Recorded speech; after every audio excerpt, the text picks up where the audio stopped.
గోర వార్తాలోకంకి స్వాగతం.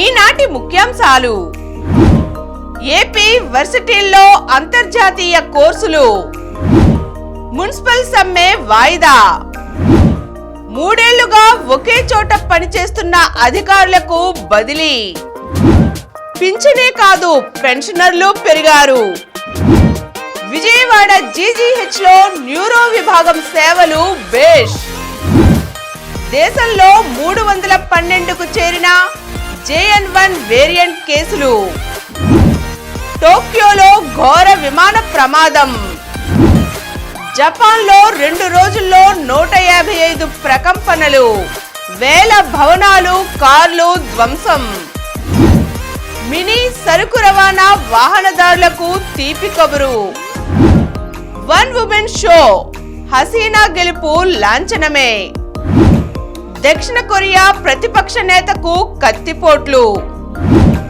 ఇలాంటి తలనొప్పితో అప్రమత్తంగా ఉండండి. ఈరోజు వార్తలను చూద్దాం. ఏపీ వర్సిటీల్లో అంతర్జాతీయ కోర్సులు. ఉన్నత విద్యలో అంతర్జాతీయ యూనివర్సిటీల కోర్సులను అందుబాటులోకి తీసుకువచ్చేందుకు ప్రభుత్వం చర్యలు చేపడుతోంది. విద్యార్థులకు కెరీర్ గైడెన్స్ పై సమగ్ర అవగాహన కల్పించేలా ఉన్నత విద్యా మండలి రూపొందించిన career tool kit online teaching ప్రోగ్రాంను విద్యాశాఖ మంత్రి బొత్స సత్యనారాయణ విజయవాడలో ప్రారంభించారు. ఈ సందర్భంగా ఆయన మాట్లాడుతూ, రాష్ట్రంలోని యూనివర్సిటీలు ప్రపంచవ్యాప్తంగా టాప్ 50 విశ్వవిద్యాలయాలతో కలిసి పనిచేసేలా కార్యాచరణ సిద్ధం చేశామన్నారు. విద్యార్థులకు MIT, హార్వర్డ్ వంటి ప్రఖ్యాత వర్సిటీలు అందించే సుమారు 2000 కోర్సులను ఆన్లైన్లోనే చదువుకునే వెసులుబాటును కల్పిస్తున్నట్లుగా పేర్కొన్నారు. 3 ఏళ్లుగా ఒకే చోట పనిచేస్తున్న అధికారులకు బదిలీ. రాష్ట్రంలో లోక్సభ, అసెంబ్లీ ఎన్నికల నిర్వహణ ప్రక్రియలో పాల్గొనే అధికారుల బదిలీలు, పోస్టింగ్లపై కేంద్ర ఎన్నికల సంఘం మార్గదర్శకాలకు అనుగుణంగా తక్షణం చర్యలు తీసుకోవాలని రాష్ట్ర ప్రధాన ఎన్నికల అధికారి ముఖేష్ కుమార్ మీనా మంగళవారం ఉత్తర్వులు జారీ చేశారు. 3 ఏళ్లు ఒకే చోట, ఒకే జిల్లాలో పనిచేస్తున్న అధికారులను బదిలీలు చేయాలని ఈ ఉత్తర్వుల్లో స్పష్టం చేశారు. ఎన్నికల నిర్వహణ ప్రక్రియలో పాల్గొనే అధికారులందరికీ ఈ నిబంధన వర్తిస్తుందని తెలిపారు. ఈ నెలాఖరు కల్లా బదిలీల, పోస్టింగుల నివేదికను కేంద్ర ఎన్నికల సంఘానికి పంపించవలసి ఉంటుందని ఆయన వివరించారు. ఎన్నికలకు సంబంధం ఉన్న ఏ అధికారిని సొంత జిల్లాలో కొనసాగించడానికి వీల్లేదని స్పష్టం చేశారు. మున్సిపల్ సమ్మె వాయిదా. పట్టణ పారిశుద్ధ్య కార్మికుల సమ్మెను కార్మిక సంఘాలు వాయిదా వేసుకునేందుకు అంగీకారం తెలిపాయి. మంగళవారం మంత్రుల బృందంతో చర్చల అనంతరం CITU మినహా మిగతా కార్మిక సంఘాలు బుధవారం నుంచి చేపట్టనున్న సమ్మె నిర్ణయాన్ని వాయిదా వేసుకున్నాయి. మున్సిపల్ శాఖ మంత్రి ఆదిమూలపు సురేష్, విద్యాశాఖ మంత్రి బొత్స సత్యనారాయణ, ప్రభుత్వ సలహాదారు సజ్జల రామకృష్ణారెడ్డి సచివాలయంలో కార్మిక సంఘాల నేతలతో సుదీర్ఘంగా చర్చలు జరిపారు. పారిశుద్ధ్య కార్మికుల ప్రధాన డిమాండ్ అయిన కేటగిరీల వారీగా బేసిక్ పే నిర్ణయం, పొరుగు సేవల సిబ్బంది, కాంట్రాక్టు ఉద్యోగులను శాశ్వత ఉద్యోగులుగా క్రమబద్ధీకరించడం తదితర అంశాలపై వారు చర్చించారు. అవుట్సోర్సింగ్ పై పనిచేసే పారిశుద్ధ్య ఇంజనీరింగ్, ఇతర సిబ్బందికి అన్ని ప్రభుత్వ పథకాలు అమలు చేయాలని, నియామకాల్లో వారికి వెయిటేజీ మార్కులు కేటాయించాలని, ఖాళీగా ఉన్న రెగ్యులర్ పోస్టులను వెంటనే భర్తీ చేసి అవసరానికి తగినట్లుగా కార్మికుల సంఖ్యను పెంచాలని కార్మికులు డిమాండ్ చేశారు. పనుల ఆధారంగా వారికి బేసిక్ పే పైన సమావేశంలో చర్చించారు. కార్మికుల డిమాండ్లను ముఖ్యమంత్రి దృష్టికి తీసుకువెళ్లి పరిష్కారానికి కృషి చేస్తామని మంత్రులు హామీ ఇచ్చారు. టోక్యోలో ఘోర విమాన ప్రమాదం. తీవ్ర భూకంపం ధాటికి పెద్ద సంఖ్యలో ప్రాణ నష్టం చోటు చేసుకోవడంతో పెను విషాదంలో మునిగిపోయిన జపాన్లో మరో దుర్ఘటన సంభవించింది. భూకంప బాధితుల కోసం సహాయక సామాగ్రిని చేరవేయవలసిన విమానం ప్రమాదంలో చిక్కుకుని 5 ప్రాణాలు కోల్పోయారు. విమానాశ్రయం రన్వేపై ల్యాండ్ అవుతున్న విమానం మరో విమానాన్ని ఢీకొట్టింది. మొదటి విమానంలో ఉన్న 379 మంది క్షేమంగా ప్రాణాలతో బయటపడటం ఊరటనిచ్చింది. రాజధాని టోక్యోలోని హనెడా ఎయిర్పోర్ట్ జపాన్లో అత్యంత రద్దీ విమానాశ్రయాల్లో ఒకటి. నూతన సంవత్సరం సెలవుల సందర్భంగా ప్రయాణికుల రాకపోకలతో మంగళవారం మరింత రద్దీగా మారింది. హొక్కైడోలోని షిన్ చిటోస్ ఎయిర్పోర్ట్ నుంచి బయలుదేరిన జపాన్ ఎయిర్లైన్స్ విమానం JL516 హనెడా ఎయిర్పోర్ట్కు చేరుకుంది. ఇందులో 12 మంది సిబ్బంది సహా మొత్తం 379 మంది ఉన్నారు. రన్వేపై దిగుతూ కుదుపులకు లోనైంది.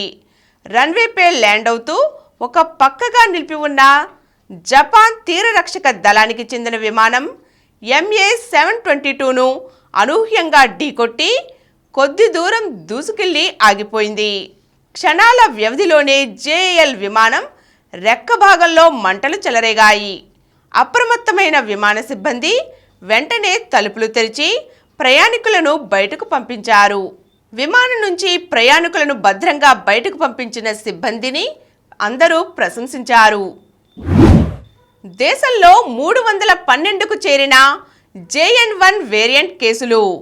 దేశంలో కోవిడ్ సబ్ వేరియంట్ JN1 కేసులు ఇప్పటి వరకు 312కు చేరాయి. ఇందులో 47% కేసులు కేరళలోనే నమోదయ్యాయని ప్రభుత్వ ఆరోగ్య విభాగం ఇన్సాకాగ్ మంగళవారం తెలిపింది. మొత్తం 10 రాష్ట్రాలు కేంద్రపాలిత ప్రాంతాలలో ఈ వేరియంట్ జాడలను గుర్తించామంది.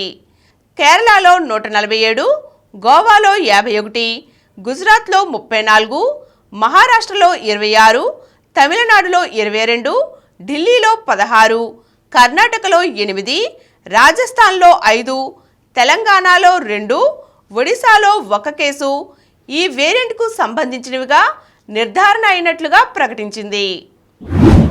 ఉక్రెయిన్పైకి 100 క్షిపణులు. రష్యా మంగళవారం ఉక్రెయిన్పైకి సుమారు 100 క్షిపణులను ప్రయోగించింది. ఈ దాడుల్లో 5 చనిపోగా 100 మందికి పైగా గాయపడ్డారు.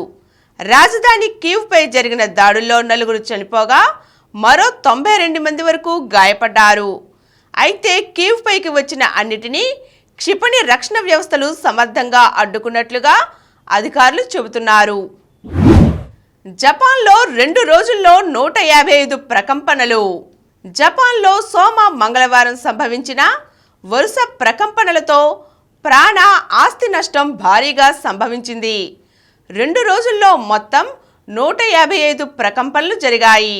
సోమవారం మధ్యాహ్నం సంభవించిన భూకంప తీవ్రత రిక్టర్ స్కేలుపై 7.6గా నమోదు కావడంతో అధికారులు సునామీ హెచ్చరికలను జారీ చేశారు. మంగళవారం పశ్చిమ తీరంలోని ఇషికావా ప్రిఫెక్చర్లో భూకంప సంబంధిత ప్రమాద ఘటనల్లో 50 మందికి పైగా చనిపోగా మరో 16 మంది గాయపడ్డారు. పలు భవనాలు, వాహనాలు ధ్వంసమయ్యాయి.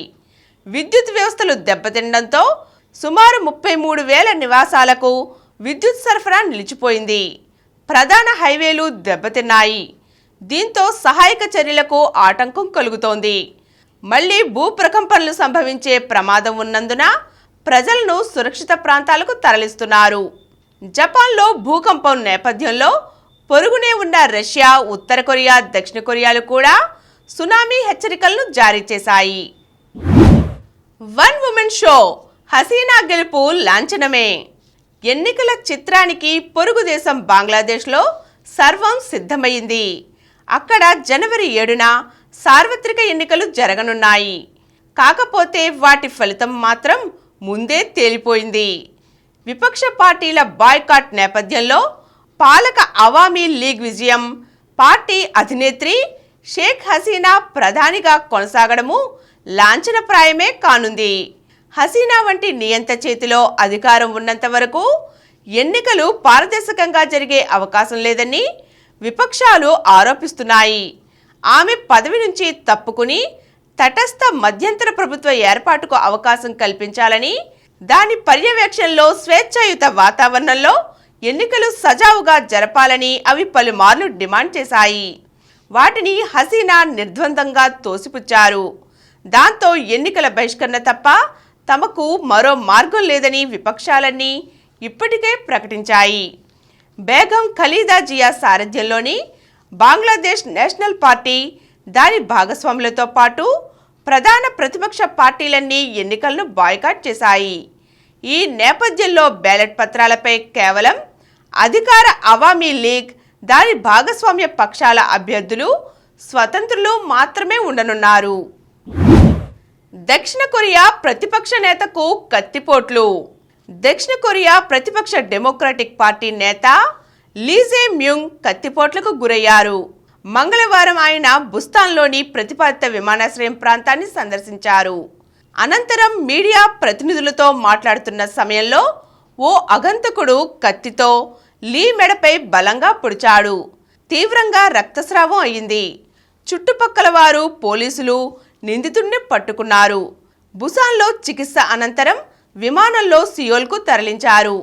ఆయన పరిస్థితి విషమంగా లేదని అధికారులు చెబుతున్నప్పటికీ పూర్తి వివరాలు ఇంకా తెలియరావడం లేదు.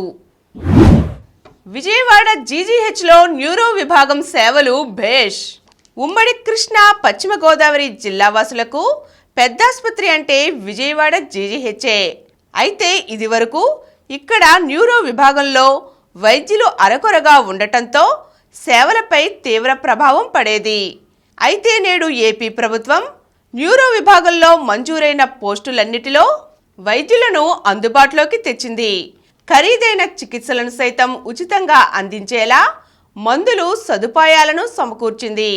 ప్రస్తుతం ఇక్కడ రోజుకు 250 వరకు ఓపీలు నమోదవుతున్నాయి. పడకలన్నీ ఫుల్గా ఉంటున్నాయి. ఒక్క న్యూరో మాత్రమే కాకుండా అన్ని విభాగాలలో వైద్యులు, సిబ్బంది కొరతకు తావు లేకుండా ప్రభుత్వం చర్యలు చేపట్టింది. సూపర్ స్పెషాలిటీ బ్లాక్ను అందుబాటులోకి తేవడంతో పాటు అధునాతన వైద్య పరికరాలను తీసుకువచ్చింది. దీంతో విజయవాడ జీజీహెచ్లోనే కాకుండా అన్ని ప్రభుత్వ బోధనాసుపత్రుల్లో గతంతో పోలిస్తే రోగుల సేవల్లో గణనీయమైన మార్పులు చోటు చేసుకున్నాయి. పింఛనే కాదు, పెన్షనర్లు పెరిగారు. అవ్వాతాతలతో పాటు వితంతువులు, వివిధ రకాల చేతి వృత్తిదారులకు నెల నెలా ఇచ్చే పెన్షన్ మొత్తం ఈ నెల నుంచి 3,000కు సీఎం వైఎస్ జగన్ సర్కార్ పెంచిన సందర్భాన్ని పురస్కరించుకుని రాష్ట్ర వ్యాప్తంగా నిర్వహిస్తున్న పింఛన్ పెంపు ఉత్సవాలు కోలాహలంగా సాగుతున్నాయి. వాలంటీర్లు ఓవైపు లబ్ధిదారుల ఇళ్లకు వెళ్లి పెన్షన్ల పంపిణీ కార్యక్రమం కొనసాగిస్తుండగా, మరోవైపు పింఛన్ మొత్తం పెంపుతో పాటు రాష్ట్ర ప్రభుత్వం ఈ నెల నుంచి కొత్తగా మరో 1,17,161 మందికి పింఛన్లు మంజూరు చేసింది. మినీ సరుకు రవాణా వాహనదారులకు తీపి కబురు. రాష్ట్రంలోని మినీ సరుకు రవాణా వాహనదారులకు ప్రభుత్వం తీపి కబురును అందించింది. వారి దీర్ఘకాల డిమాండ్ను నెరవేర్చింది. రాష్ట్రంలో 2018 నాటికి ఉన్న మినీ సరుకు రవాణా వాహనాల వార్షిక జీవిత పన్నును ప్రభుత్వం తొలగించింది. దాని స్థానంలో త్రైమాసిక పన్ను విధానాన్ని అమల్లోకి తీసుకువచ్చింది. దీంతో రాష్ట్రంలో 1,00,000కు పైగా ఉన్న మినీ సరుకు రవాణా వాహనదారులకు ఊరట లభించింది. రాష్ట్రంలోని సరుకు రవాణా వాహనాల వార్షిక జీవిత పన్నును ఒకేసారి చెల్లించనవసరం లేకుండా ఏడాదికి 4 వాయిదాల్లో పన్ను చెల్లించేందుకు అవకాశం ఏర్పడింది. ఇలాంటి తలనొప్పితో అప్రమత్తంగా ఉండండి. సాధారణంగా తలనొప్పి వచ్చినప్పుడు టాబ్లెట్ వేసుకుంటే తగ్గిపోతుంది. అయితే కొన్నిసార్లు మాత్రం టాబ్లెట్ వేసుకున్నా ఉపశమనం లభించదు. మరింత తీవ్రంగా మారి మనల్ని ఇబ్బంది పెడుతుంది. తలనొప్పి ఈ రకంగా వస్తే నిర్లక్ష్యం చేయవద్దంటున్నారు వైద్య నిపుణులు.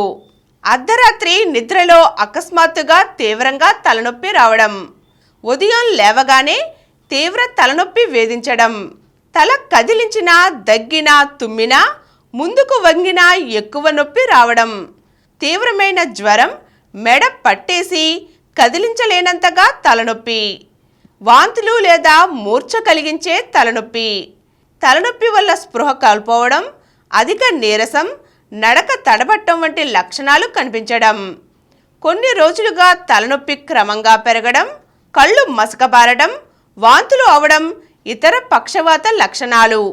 ఈ లక్షణాలు కనిపిస్తున్నట్లయితే నిర్లక్ష్యం వద్దు. వెంటనే డాక్టర్ను కలిసి చికిత్స తీసుకోవడం మంచిది.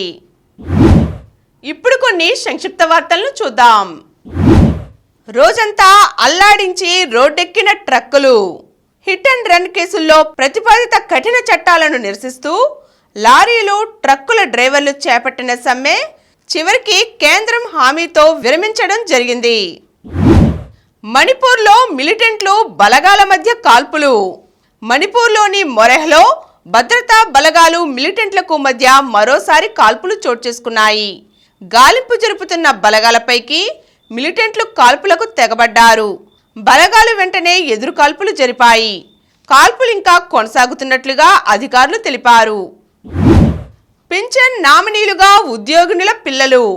భర్త నుంచి వేరుగా ఉండే మహిళా ఉద్యోగులకు కేంద్ర ప్రభుత్వం కొత్త వెసులుబాటు కల్పించింది.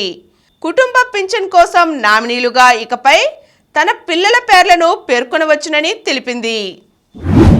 మొబైల్ ఫోన్ కోసం మహిళ సాహసం.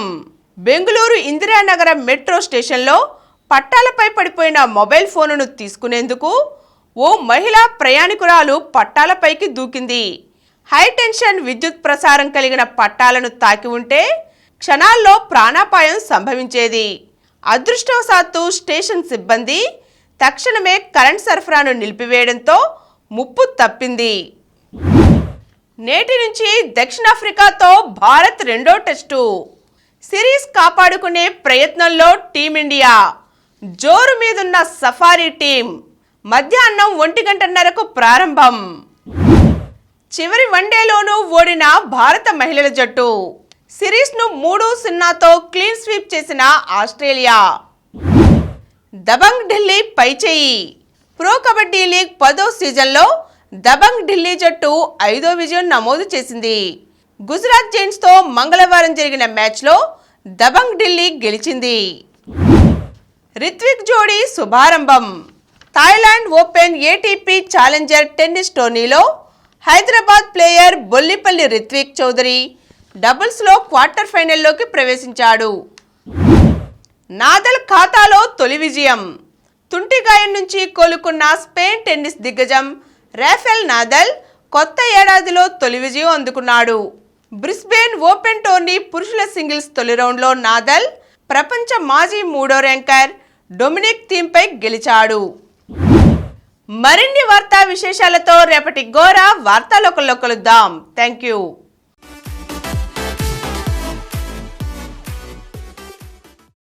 ప్రతిరోజు వార్తా విశేషాల కోసం అనతి కాలంలోనే 20 కోట్ల వ్యూస్ సాధించిన డాక్టర్ సమరం మల్టీ ఛానల్ నెట్వర్క్ సమర్పించు గోరా వార్తాలోకంకు సబ్స్క్రైబ్ చేయండి, లైక్ చేయండి, మీ ఫ్రెండ్స్కి షేర్ చేయండి. అలాగే ప్రక్కనున్న గంట సింబల్ని ప్రెస్ చేయడం మర్చిపోకండి. Please download Samaram multi-channel app and watch your favorite channels from your mobile. App available on Google Play Store and subscribe to the channels.